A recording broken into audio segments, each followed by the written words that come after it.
Warning: content described in this video or displayed on screen may make individuals nauseous.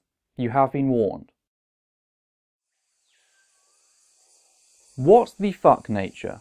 Seriously, what the actual hell? Oftentimes whilst watching shows like Planet Earth with David Attenborough, we as people can become caught up in the sights of nature, focusing on all the pretty and cute things like flowers and baby hippos. Meanwhile, we often forget the other things like parasitic wasps and adult hippos. These are the sort of things that, if nature were led by some thinking anthropomorphic force, would have us go, what the fuck? Take Cochleomyia homnivorax, aka the New Guinea screwworm fly, or the screwworm for short. This little fly is an international pest, typically attacking farm animals yet also people. They lay their eggs in exposed areas of flesh such as the nose, the eyes and the ears, or in the proximity of an open wound. Their maggots then proceed to hatch and eat their way into the inside of their victim, not eating merely the dead flesh of the wound, but going as far as to eat the living tissue. The problem is that, if at all disturbed by movement around the opening of the wound, the maggots will screw themselves deeper yet, hence the name, destroying even more tissue and causing agony and inflammation. This is so extensive, in fact, that the use of medical imagers like CAT scans and MRIs are sometimes utilized to detect just how deep the insects have bored and whether they are near any vital arteries, nerves, or even organs. Now, some North Americans at this point are probably thinking that these are somewhat similar to the simple botfly. You have absolutely no idea how wrong you are.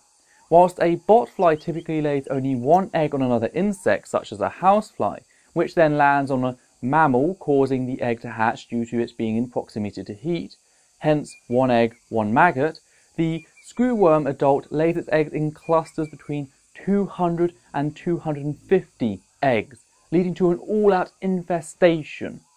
One woman by the name of Rochelle Harris had an infestation located in her ear.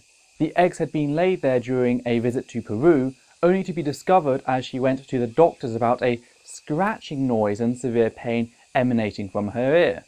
The cluster of maggots were removed before they could manage to burrow deeper and possibly cause even more irreparable damage, yet they had already managed to bore a hole right through her ear canal.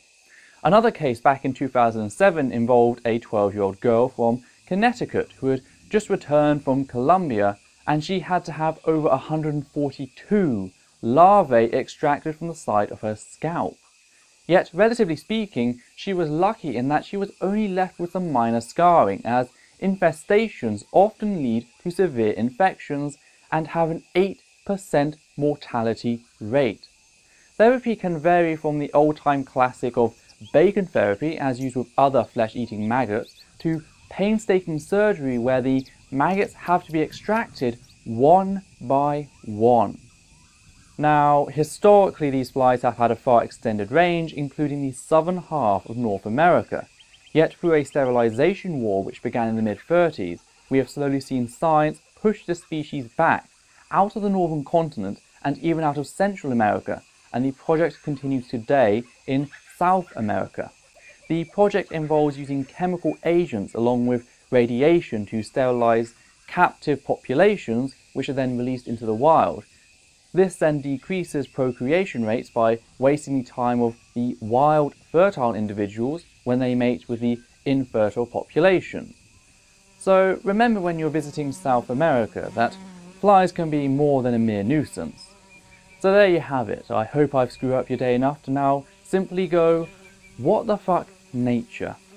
This is Essence of Thought. Take care and out.